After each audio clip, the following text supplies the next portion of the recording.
राधे राधे। जय श्री कृष्णा सभी भक्तों को। आज है चैत्र शुक्ल पक्ष के पहले व दूसरे सोमवार को, मतलब पहला जो सोमवार पहला पड़ता है उसकी हम पूजन कर चुके हैं। ये दूसरा सोमवार है और हम जगन्नाथ जी स्वामी जी की पूजा कर रहे हैं और हम आपको पूजा विधि भी बताते हैं। जय जगन्नाथ स्वामी जी। चैत्र अथवा बैसाख शुक्ल के पहले व दूसरे सोमवार को गोबर से लीपकर श्री जगन्नाथ जी की फोटो 5 बेत रखें। पहले सोमवार को पंचामृत से स्नान कराकर चंदन व कुसुम ढाक के फूल चढ़ाकर आटे को 2 दीपक शुद्ध घी से जलावें। 5 या 7 गेहूं की बाली, 5 या 7 कच्चे आम चढ़ावें। गुड़ धनिया खोए या गुड़ की गुजिया से भोग लगावें। गौ ग्रास निकालकर 2 रोटी एक बार में खाएं। नमक नहीं खाना चाहिए। पूजन के बाद परिक्रमा करके सबको प्रसाद दें व 5 बेत पीठ पर छुपावें तथा पूजन के बाद दीपक से काजल पार कर लगावें। ये सारी पूजन विधि थी। मैं आपको अब कथा सुनाती हूँ। अथ श्री जगन्नाथ व्रत कथा। प्राचीन काल में सुदामा नामक एक अत्यंत गरीब ब्राह्मण था। अत्यंत दुखी होने पर लोगों से सुना था कि जगन्नाथ जी का व्रत और दर्शन करने से सभी मनोरथ पूर्ण होते हैं। इसलिए सुदामा जी ने श्री जगन्नाथ जी का व्रत और दर्शन करने का निश्चय किया। घर में ब्राह्मणी को समझाकर थोड़े से चावल लेकर दर्शन के लिए चल दिए। श्री जगन्नाथ जी के स्थान का पता पूछते पूछते यात्रा आरंभ की। यात्रा करते करते कई माह बीत गए।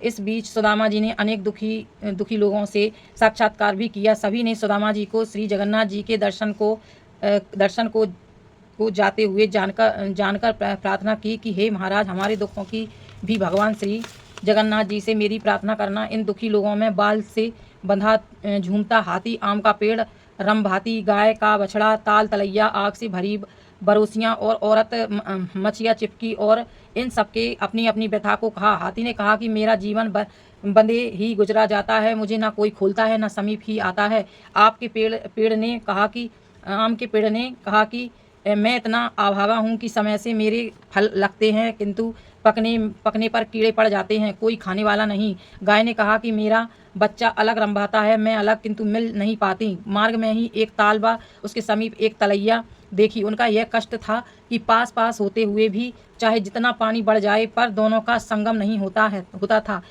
थोड़ी दूर पर एक कछुआ था जो तपती रेत पर पड़ा था। उसका कष्ट यह था कि वह सरोवर में नहीं रह पाता था। एक औरत मिली जिसके सिर पर जलती हुई अंगीठी थी। एक दूसरी औरत थी जिसके बैठ का चिपका हुआ था। इन सब ने श्री सुदामा जी ने प्रार्थना की कि भगवान से मेरे कष्टों का निवारण का उपाय पूछना। श्री सुदामा जी ने सबके कष्टों का विचार करते तथा भगवान का स्मरण करते हुए यात्रा करते रहे।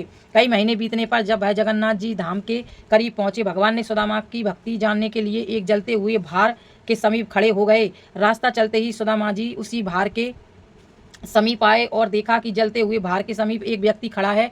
सो वही रुककर पूछा, भैया जगन्नाथ जी यहाँ से कितनी दूर है? मनुष्य रूपी भगवान ने कहा कि आप जगन्नाथ जी के समीप ही खड़े समझो। सुदामा जी ने कहा, भैया तो फिर वह रास्ता बताओ कि जिससे मैं जल्दी जगन्नाथ जी के दर्शन कर सकूं। भगवान ने जलते हुए भार का मुंह दिखाते हुए कहा कि इस रास्ते से शीघ्र ही दर्शन होंगे। सुदामा जी ने कहा, यह आग से तप रहा है। मनुष्य रूपी भगवान ने कहा, संसार भी तो अनेक प्रकार के दुखों से जल रहा है, बिना ताप सहे कोई भगवान को पा सकता है क्या? सुदामा मनुष्य रूपी भगवान गूढ़ वाक्यों को समझकर झट से धोती लंगोटा जैसी कर भक्ति भाव व विश्वास से भरे भार में घुसने के लिए तैयार हो गए।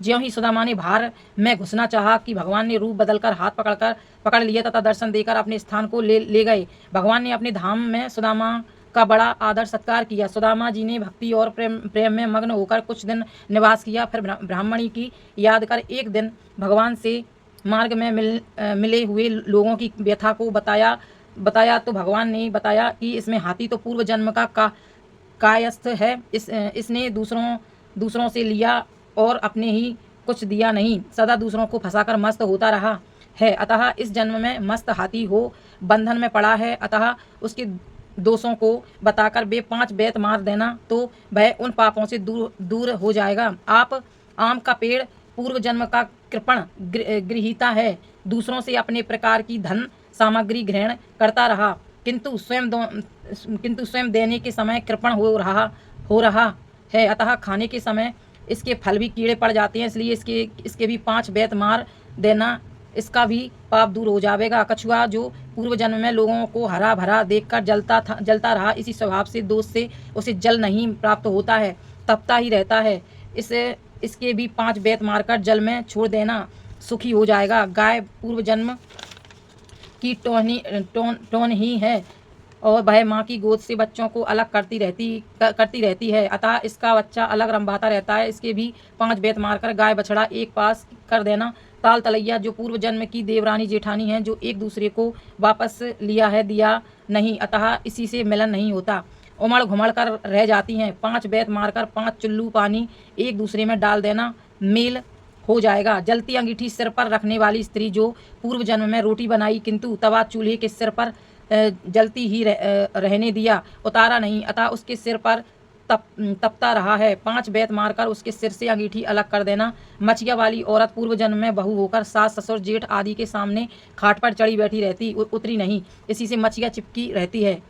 और 5 बेत मारकर मचिया अलग कर देना। इसी तरह सभी के दुखों का निवारण पूछकर सुदामा जी ने श्री भगवान से विदा मांगी। लौटते समय सुदामा जी ने सोचा कि बड़ी बेटी से भी मिलता चलूं, सो उसकी ससुराल पहुँचे। इसी बीच जगन्नाथ जी के बेत का सोमवार पड़ा, सो बड़ी बेटी से थोड़ी गुजिया बनाने को कहा तो वह धन के घमंड में भरी बोली, यहाँ के ढकोसले आदि नहीं होते हैं, भगवान कहाँ हैं, ये सब बेकार दिखावा है, दूसरी जगह जाकर करो। यह सुनकर सुदामा जी दुखी हुए, बड़ी बेटी के घर से छोटी बेटी के घर चले जाते हैं। रास्ते में एक खेत पड़ा तो छोटी बेटी की गरीबी विचार कर सोचा कि किसान से 5 बाली मांग लूं। ऐसा निश्चय कर किसान से 5 बाली मांगते हुए बोले, भगवान का व्रत करूंगा। किसान अहंकार से भरकर बोला, आग लगे तुम्हारे भगवान को, जिसे देखो बस भगवान के नाम पर मांगता चला आता है। सुदामा जी दुखी होकर मुड़े ही थे कि खेत में आग लग गई। तब तो किसान दौड़कर सुदामा जी के पैरों में पड़ा और माफ़ी मांगने लगा। सुदामा जी ने कहा, भैया मैंने कुछ नहीं किया, तूने भगवान को आग लगाई और भगवान ने तेरे खेत को आग लगा दी। किसान ने प्रार्थना करते हुए कहा कि अब कभी ऐसी गलती नहीं करूँगा। ऐसा कह गेहूं की बाली लाकर अर्पण की। जलता हुआ खेत हरा भरा हो गया। आगे चलकर एक आम का बाग पड़ा, वहाँ भी सुदामा जी ने पूजा के लिए 5 आम मांगे। रखवाले ने दुर्वचन कहते इनकार कर दिया तो बड़े जोर आंधी चली और सारे आम नष्ट होने लगे। यह देखकर रखवारा दौड़कर सुदामा जी के शरण में गया, खुशामद करने लगा। दयालु सुदामा ने भगवान से प्रार्थना की तथा उसके फल ग्रहण किए तो आंधी शांत हो गई। बाली और आम ले सुदामा जी दोपहर को छोटी बेटी के घर पहुँचे और कहा, बेटी गोबर से चौका लगा रखो, मैं नित्य कर्म से निवृत्त होकर आता हूँ, जो कुछ सामग्री होगी उसी से जगन्नाथ जी का व्रत करूँगा। छोटी लड़की ने प्रसन्न होकर चौका लगाया और गरीबी विचार कर साहूकार के घर गई। अपने लड़के बंधक बनाकर पूजन सामग्री घी खोयात आदि लाकर गुजिया पूड़ी गुड़ धनिया आदि बनाकर प्रेम से रखा। सुदामा जी के साथ सभी लोगों ने भक्तिपूर्वक व्रत किया। कथा सुनी। ज्यों ही कथा समाप्त हुई त्यों ही बंधक रखा लड़का भी प्रसाद लेने आ गया। छोटी लड़की ने बेटे को देखकर नाराज होते हुए कहा कि तुझे तो बनिया के पास छोड़ आई थी, तू यहाँ कैसे आ गया। बेटे ने कहा कि आप ही ने तो बुलाया है। अभी एक बूढ़े बाबा गए और बनिया के सब पैसे दे दिए और कहा, तेरी माँ ने तुझे बुलाया है, सो मैं चला आया। सुदामा जी ने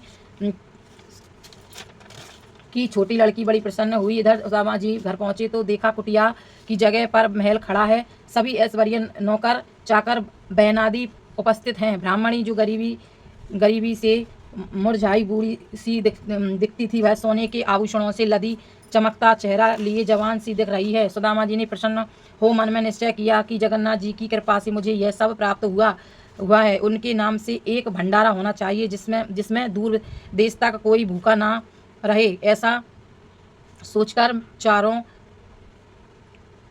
चारों ओर हरकारी दौड़ाए, निमंत्रण भेज इष्ट मित्रों को बुलाया। श्री जगन्नाथ जी का पूजन कर भंडारा शुरू किया ही था कि सुदामा जी ने सुना कि एक औरत रोती हुई आ रही है। दौड़कर सुदामा जी ने कहा कि बड़ी बेटी तो रोती हुई आ रही है। सुदामा जी ने पूछा, बेटी रो क्यों रही हो। बड़ी लड़की ने कहा, पिताजी जब से आप हमारे यहाँ से गए हो पता नहीं किसका कोप हुआ है, सब धन संपत्ति नष्ट हो गई, मैं बड़ी दुखी हूँ। सुदामा जी ने ढांढस बंधाया और प्रेम से भोजन परोसा की पत्तल पर गिरते ही सभी व्यंजन रोटियां को कोचियां के रूप में देख आश्चर्यचकित थे। सुदामा जी ने यह देखकर दुखी हो भगवान से प्रार्थना की तो आकाशवाणी हुई कि तुम्हारी बेटी ने हमारे व्रत का अनादर किया तथा प्रसाद बनाने में दुखी हुई, अतः इनकी सारी संपत्ति नष्ट हो गई तथा भोजन में रोटियां कोचियां रह गईं। और श्री सुदामा जी ने प्रार्थना की कि भगवान आपके भंडारे में तो इसे भरपेट भोजन मिलना ही चाहिए। सुदामा जी के आग्रह पर भगवान ने कहा कि मेरे शीत इसके पत्तल में जोड़ दो, इसे भरपेट भोजन प्राप्त होगा, किंतु मेरा व्रत करने से ही इसके दुख दूर होंगे। लड़की ने सुना तो इसी दिन से जगन्नाथ जी का व्रत करने लगी। व्रत के प्रभाव से सुखी हुई। जगन्नाथ जी का व्रत संसार में जो प्राणी करेगा वह संसार के सभी दुखों का भोग धनवान होगा। जैसा कथा में वर्णित हो लोगों के दिन बहुरे हैं ऐसे ही सबके दिन बहुरेंगे। जगन्नाथ जी की कृपा से दरिद्री और धन निपुति और संतान की प्राप्ति होगी। संसार में ऐसा क्या है जो संसार के स्वामी अर्थात जगन्नाथ ने ना दे सकें। वे सब कुछ दे सकते हैं। श्री जगन्नाथ जी का व्रत सदैव करना चाहिए। इसके करने से जन्म जन्मांतर के पाप नष्ट हो जाते हैं, परिवार में सुखमय जीवन व्यतीत हो, इसकी महिमा बड़ी है। बोलो श्री जगन्नाथ स्वामी जी की जय। आरती अब हम आरती करेंगे जगन्नाथ स्वामी जी की। जैसे हमें जगन्नाथ जी की आरती नहीं आती है या कुछ, तो हम जगन्नाथ जी की कृष्ण भगवान की भी आरती कर सकते हैं। जैसे ये कृष्ण बैठे हैं, बलराम जी बैठे हुए हैं, बीच में उनकी बहन सुभद्रा जी बैठी हुई हैं, तो हम है ना श्री कृष्ण जी की आरती करेंगे। क्योंकि मुझे जगन्नाथ जी की आरती आती तो है लेकिन उसकी थोड़ी सी राय नहीं बनती है, इसलिए मैं श्री कृष्ण जी की आरती कर रही हूँ। धरे धरे मुरली बजैया की आरती कृष्ण कन्हैया की। कृष्ण तुम्हें मथुरा जन्म लियो, नंद घर मंगलाचार कियो, यशोदा गोद खिलैया की आरती कृष्ण कन्हैया की। अधर धर मुरली बजैया की आरती कृष्ण कन्हैया की। कृष्ण तुम्हें यशोदा के प्यारे, श्याम तुम भक्तन रखवारे, बिनह लाज रखैया की आरती कृष्ण कन्हैया की। अधर धर मुरली बजैया की आरती कृष्ण कन्हैया की। कृष्ण तुम्हें कंसासुर मारो, श्याम तुम्हें भूमि भार टारो, यसो कालिया नाग नथैया की आरती कृष्ण कन्हैया की। अधर धर मुरली बजैया की आरती कृष्ण कन्हैया की। कृष्ण तुम्हें अर्जुन के प्यारे, श्याम तुम्हें भक्तन रखवारे, बिन लाज रखैया की आरती कृष्ण कन्हैया की। अधर धर मुरली बजैया की आरती कृष्ण कन्हैया की। आरती गाते कृष्णानंद की मन में होता अति आनंद। आरती ते कृष्णानंद की मन में होता अति आनंद, कि यमुना तट रास रचैया की आरती कृष्ण कन्हैया की। अधर धर मुरली बजैया की आरती कृष्ण कन्हैया की। अधर धर मुरली बजैया की आरती कृष्ण कन्हैया की। बोलो कृष्ण भगवान की जय। बोलो वृंदावन बिहारी लाल की जय। बोलो राधे कृष्ण की जय। बोलो जयकारा जगन्नाथ स्वामी जी की जय। केशवाय नमः, माधवाय नमः, गोविंदाय नमः।